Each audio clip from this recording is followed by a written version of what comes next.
Terima kasih Anda masih bersama kami. Bagi Anda yang baru bergabung, berikut 3 berita utama kami. Truk TNI AD terbakar di Tol Gempol Pandaan, 1 tentara tewas. Pelajar SMP di Jombang tega aniaya temannya gara-gara belum bayar utang.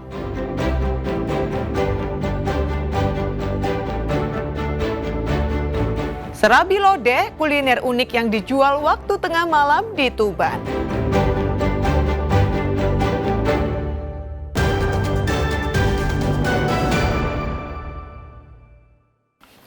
Musibah kebakaran truk TNI Angkatan Darat di Tol Gempol Pasuruan yang terjadi Senin malam murni kecelakaan. Akibat kebakaran truk, 1 anggota TNI meninggal dunia. Kodam 5 Brawijaya menyampaikan bahwa truk sudah purna tugas dari Papua hendak menuju ke Jember.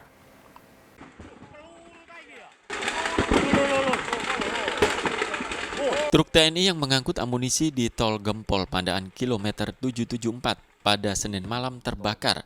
Akibat kebakaran, 1 anggota TNI AD atas nama Serka Untung meninggal dunia saat menyelamatkan diri karena melompat ke tepi tol yang ternyata jurang. Kodam 5 Brawijaya memberikan konfirmasi jika truk yang terbakar tersebut adalah satu di antara iring-iringan truk Yonif 509 Div 2 Kostrad yang baru saja purna tugas dari Papua, berangkat dari dermaga Ujung Surabaya hendak menuju Jember. Dari hasil investigasi awal, api muncul saat perjalanan di tol yang kemudian iring-iringan menepi. Namun api membesar dan terjadi letupan, belum diketahui asal api. Kebakaran truk Yonif 509 Div 2 Kostrad murni akibat kecelakaan. Penerangan Kodam 5 Brawijaya memastikan truk telah menjalani pemeriksaan sesuai SOP. Namun saya perlu sampaikan bahwa sebelum iring-iringan tersebut bergerak, semua sudah sesuai dengan SOP, sudah dilaksanakan oleh satuan atau instansi terkait melaksanakan pemeriksaan, sehingga sebenarnya kejadian tersebut murni kecelakaan. Jadi sebelum melaksanakan pergerakan itu sudah dicek, mulai dari detasemen peralatan, kemudian dari POM, itu sudah dicek sesuai dengan SOP yang kami punya, dan kami yakinkan semua sudah berjalan dengan baik. Akhirnya mengakibatkan salah satu dari anggota kami, prajurit kami yang melaksanakan pengamanan tersebut, itu meninggal dunia karena pada saat pengamanan ternyata almarhum tidak mengetahui bahwa ada jurang sekitar situ, sehingga almarhum jatuh dan meninggal dunia. Saat ini seluruh truk Yonif 509 Div 2 Kostrad telah dievakuasi ke satuannya di Pasuruan. Pihak Pendam 5 Brawijaya hingga Selasa siang masih melakukan proses sterilisasi di lokasi karena untuk mencari kemungkinan tercecernya amunisi. Wahyu Pratama melaporkan dari Surabaya. Informasi berikut patut menjadi perhatian agar tidak mengemudikan kendaraan jika mengantuk. Di Sidoarjo diduga sopir mengantuk, sebuah truk tronton bermuatan pasir terguling setelah menabrak 2 rumah. Tidak ada korban jiwa dalam insiden kali ini, namun kerugian diperkirakan hingga ratusan juta rupiah.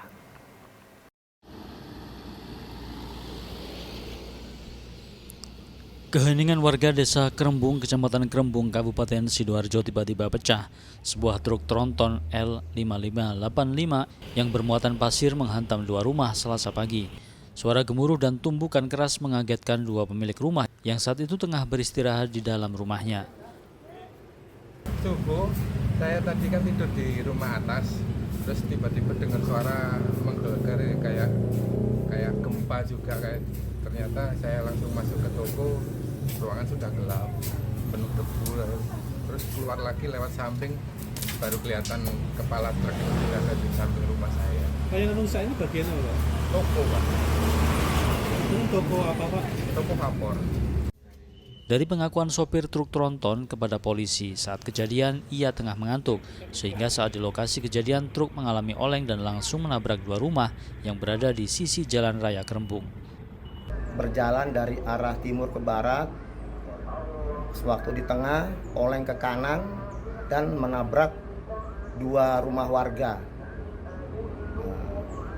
Saat ini truk masih dalam evakuasi, yang mana muatan truk pasir Lumajang.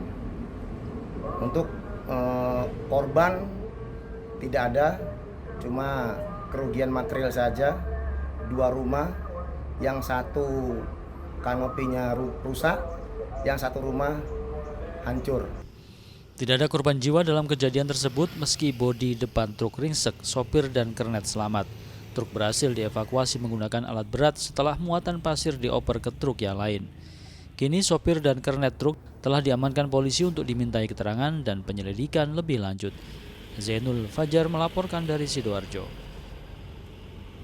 Kasus penganiayaan yang melibatkan pelajar SMP ke Bali terjadi di Jombang Kota. Motifnya, pelaku kesal karena korban tidak kunjung membayar utang sejumlah Rp27.000 yang digunakan untuk membeli kaos. Video kasus penganiayaan yang melibatkan pelajar SMP viral beredar di media sosial. Peristiwa terjadi di Tanah Lapang, Desa Sambong Duku, Kecamatan Jombang Kota pada 23 April lalu. Dalam video yang berdurasi 4 menit, pelaku menganiaya korban secara membabi buta dengan tendangan dan pukulan. Namun korban tidak melakukan perlawanan sama sekali. Meski ada teman yang datang melerai, namun penganiayaan terus berlanjut. Menindaklanjuti kasus yang meresahkan orang tua ini, pihak Polres Jombang akhirnya menangkap pelaku yang masih di bawah umur. Polisi juga memeriksa korban dan para saksi. Dari hasil pemeriksaan sementara, korban dan pelaku adalah pelajar SMP yang merupakan teman main. Kasus dipicu karena pelaku kesal karena korban tidak kunjung membayar hutang senilai Rp27.000 yang digunakan untuk membeli kaos gangster. Tersangka ini sakit hati kepada korban, di mana tersangka meminjamkan uang sebanyak Rp27.000 kepada korban, dan korban menggunakan uang ini untuk membeli jaket Salvador, jaket salah satu gerombolan bermotor yang ada di Jombang, yang sudah kita amankan adminnya. Ini yang bersangkutan pernah membeli jaket tersebut, kemudian tersangka meminta kepada korban untuk mengembalikan uang yang dipinjam, namun korban tidak bisa mengembalikan dan malah mengolok-olok tersangka. Polisi memastikan proses hukum terus berlanjut, meski pelaku berusia di bawah umur. Polisi juga berkoordinasi dengan Dinas Sosial dan Balai Pemasyarakatan Anak. Dwi Mujiarso melaporkan dari Jombang. Sebuah ruang kelas 6 sekolah dasar negeri di Kabupaten Madiun roboh akibat tertimpa pohon tumbang. Karena tidak bisa digunakan lagi, siswa terpaksa mengikuti tryout di ruang kelas lainnya. Beginilah kondisi ruang kelas 6 SDN Bukur 02, Kecamatan Jiwan, Kabupaten Madiun. Atap kelas rusak tertimpa pohon terembesi yang tumbang diterjang hujan angin hari Minggu 4 Mei 2025 pukul 6 sore. Karena tidak bisa digunakan lagi, 8 siswa kelas 6 terpaksa mengikuti tryout di ruang kelas 4, sementara siswa kelas 4 menggunakan ruang kelas 5. Tidak hanya ruang kelas 6, kondisi toilet siswa juga rusak parah, bahkan nyaris roboh. Begitu juga dengan kondisi rumah dinas guru. Sebenarnya gedung tersebut itu untuk kelas 6. Kelas 6 dan bersebelahan dengan musola anak-anak kalau sholat. Berhubung kejadiannya seperti ini, anak-anak kelas 6 dialihkan ke kelas 4. Kenapa? Karena kelas 6 itu sedang ujian hari ini, ada tryout. Sedangkan yang kelas 4 itu kami gabung dengan kelas 5. Guru dan siswa berharap segera melakukan perbaikan agar kegiatan belajar mengajar kembali normal. Dirgo Suyono melaporkan dari Madiun. Tim Satreskoba Polres Bangkalan menggerebek pria yang hendak meracik sabu-sabu di kamar mandi. Untuk mengelabui petugas, tersangka membuang barang haram itu ke dalam toilet. Sejumlah anggota polisi berpakaian preman diam-diam masuk ke dalam sebuah rumah warga di Desa Keleyan, Kecamatan Socah, Bangkalan. Saat membuka pintu kamar mandi, petugas mendapati seorang pria tengah meracik sabu-sabu di atas toilet. Pria bernama Zainal, 51 tahun itu kaget dan segera membuang barang terlarang itu ke dalam toilet. Bubuk haram itu seketika larut dalam air toilet Namun polisi berhasil menyita barang bukti 3 gram sabu-sabu yang tersisa dalam plastik. Tersangka akhirnya digelandang ke Mapolres Bangkalan. Kepada polisi, tersangka mengaku berperan sebagai pengedar sekaligus pemakai narkotika yang dimilikinya. Satres Narkoba menindaklanjuti dengan cepat melaksanakan penggerbekan. Di situ ada kendala, di situ dia menghilang dan kita laksanakan pendobrakan. Dan dia sempat lari, kejar-kejaran di dalam rumahnya. Dia barang buktinya dibuang di sapi tank. Dan alhamdulillah Satres Narkoba menemukan barang bukti di dalam rumah. Tersangka mengaku menjalani pekerjaan terlarang itu selama 5 bulan dan sudah menjadi incaran polisi. Akibat perbuatannya, tersangka terancam hukuman maksimal 10 tahun penjara. Nia Karunia melaporkan dari Bangkalan. Bagi penggemar kuliner tentu tak asing dengan serabi. Kudapan berbahan tepung beras itu biasanya disajikan dengan kuah santan manis atau parutan kelapa. Tapi di Tuban, serabi malah disajikan dengan kuah lodeh. Penasaran bagaimana rasanya? Berikut liputannya untuk Anda.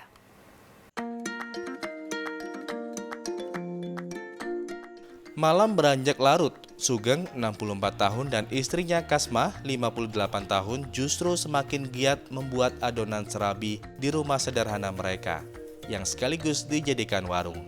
Setiap hari saat mulai tengah malam, warga Dusun Bongkol, Desa Sumurgung, Kecamatan Tuban, Kabupaten Tuban itu berjualan serabi. Namun berbeda dengan biasanya, serabi yang mereka sajikan dipadukan kuah lodeh yang pedas dan gurih serta sayuran dan lontong yang mantap di lidah. Terdengar aneh, namun kuliner ini banyak peminatnya.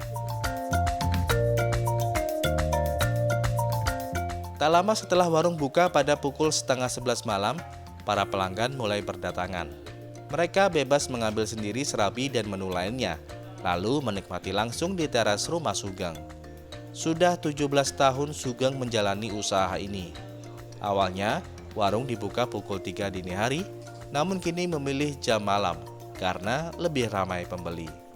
Pembelinya tak hanya dari Tuban, namun juga Surabaya dan Gresik. Sudah lama Mas, kira-kira ya 17 tahunan. Sudah 17 tahun. Ini awalnya pertama gimana Pak? Awalnya ya langsung jualan itu aja. Itu warisan dari orang tua kan? Iya. Turunan dari orang tua sampai mulai dari beliau sama mbah sampai sekarang yang meneruskan ini. Jadi sudah lama Pak? Iya, sudah lama. Mbak, kalau untuk dalam sehari itu bisa habis berapa kilo Pak? Ya 5 kiloan Mas. 5 kiloan ya. Ini tadi makan apa Mas? Serabeh lodeh. Gimana Mas rasanya? Rasanya ya gurih, nikmat dan lain. Soalnya pakai lodeh biasanya serabeh kan pakai santan. Harga yang murah dan rasa yang tak biasa jadi alasan kenapa pelanggan tak pernah bosan kembali ke warung serabi Pak Sugeng. Satu lembar serabi hanya Rp1.000. Lontong lodeh dijual mulai Rp4.000. Tambah kuah dan telur, cukup tambah 2 hingga 3.000 saja. Tertarik mencobanya? Datang saja ke Desa Sumurgung, sekitar 5 km dari pusat kota Tuban. Sapari Ranwijaya melaporkan dari Tuban. Ya, informasi tadi sekaligus menjadi akhir perjumpaan kita dalam program Berita Jawa Timur kali ini.